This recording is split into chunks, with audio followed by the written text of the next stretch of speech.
guys, thanks so much for tuning into my channel.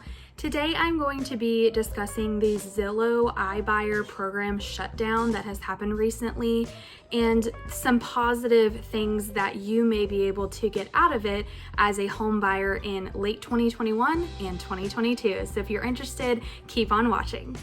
So a few weeks ago, Zillow shut down their iBuyer program, initially claiming that they were having some labor shortages and supply chain disruptions, but then they ended up coming out and saying that they basically just bought too many homes for too high of a price and they don't feel that they're going to be able to sell those homes for even the price that they initially paid for it back in Q3 of 2021.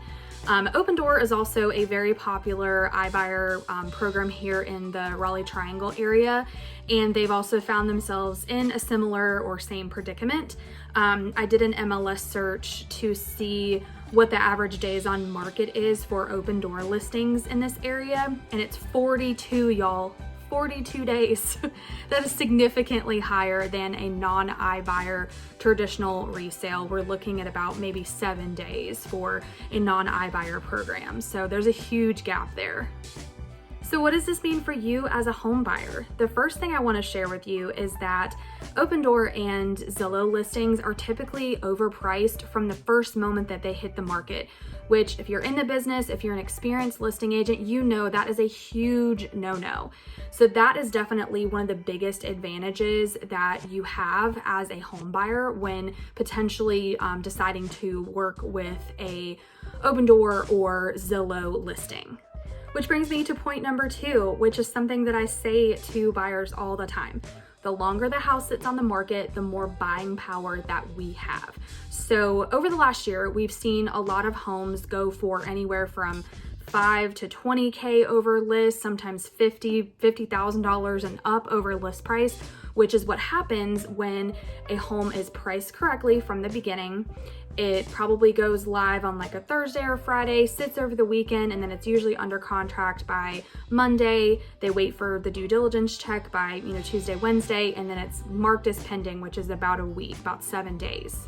And on the flip side of that, we're seeing Zillow and Opendoor listings stay on the market anywhere from 30 to 90 plus days, which is unheard of in this market. So basically, the longer the home sits, the less exposure it gets and the less interest it gets. Going forward with buying power, typically we can get the Opendoor or Zillow or whatever iBuyer program that we're looking at either at list, or we can get it even under list. For example, my last 2 Opendoor transactions, one of them we got them for $10K under list, which is unheard of in this market. And then the other one we got right at list price. We were able to get a lot of seller concessions for that, which basically means we got money in lieu of repairs at closing, which went towards my buyer's closing costs. So he was super happy about that. One other thing I wanted to mention when working with a company like Zillow or Opendoor or OfferPad, which are the top 3 in the Triangle area, is that these are not local companies. So they don't want to make repairs on this home because they don't have local vendor connections.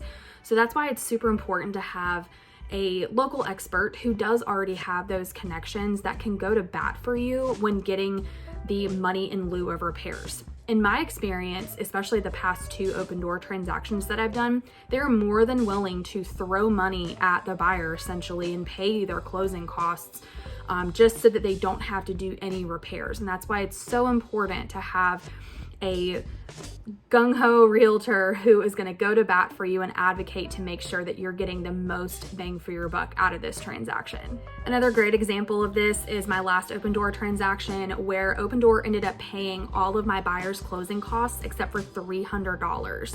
Now, when you hear that, you probably think, oh my gosh, I bet the house needed to be gutted. I bet it was not move-in ready, all the things. No, it was definitely move-in ready. It had definitely some upgrading that needed to be done. It did not have a washer, dryer, and refrigerator, which was a huge thing to my buyer. Side note, open door listings typically do not come with all the standard appliances, so that's something to note. But otherwise, the home was move-in ready. It had some crawl space issues that needed to be addressed, but nothing too crazy. It was move-in ready. So my buyer is going to use all the money that he had set aside for his closing costs towards repairs and other things that he might want to do for the home, upgrades in the kitchen or bathrooms after closing. So it just makes the transaction go super smooth and you as the buyer come out on top, which is my ultimate goal for you anyway. All right, y'all, that is everything that I wanted to cover in this video. If you have any questions, please leave them in the comment box below, or if there's any other content that you want to see, definitely let me know. I'd love to get some feedback. I hope that you were able to take something from this video. Hope to hear from you soon, and have a great holiday season.